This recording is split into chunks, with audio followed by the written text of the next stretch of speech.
हिंगोली जिल्ह्यातील औंढा नागनाथ तालुक्यातल्या सारंगवाडीच्या शिवारात उंच टेकडीवर वीरशैव समाजाचे सद्गुरू सारंग स्वामी महाराज यांनी संजीवनी समाधी घेतली। या निमित्तानं गेल्या 528 वर्षांपासून इथं स्वामींची यात्रा आगळ्यावेगळ्या पद्धतीनं साजरी केली जाते। या यात्रेचं मुख्य वैशिष्ट्य म्हणजे इथं विविध प्रकारच्या कच्च्या भाज्या एकत्र करून त्याचा महाप्रसाद केला जातो। यात्रेत आलेले सगळे भाविक या भाज्यांचा मनमुराद आस्वाद घेतात। भाज्यांचा हा प्रसाद घेण्यासाठी भाविकांना तासनतास रांगेत उभं राहावं लागतं।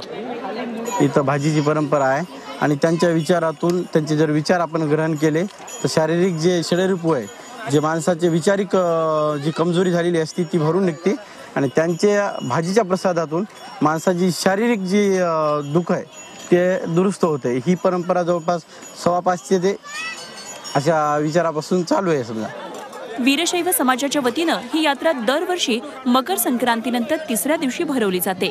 महाराष्ट्रासह आंध्र आणि इतरही भागातून भाविक या यात्रेसाठी येतात।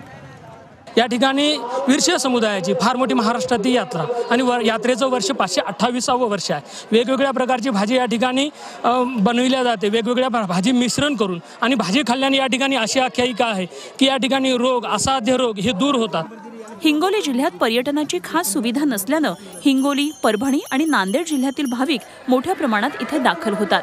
त्यामुळे सहकुटुंब आणि मित्रपरिवारासोबत पंचक्रोशीतले नागरिक येऊन सारंग स्वामींच्या यात्रेचा आनंद लुटतात। गजानन देशमुखसह bureau report, Zee Media, Hingoli.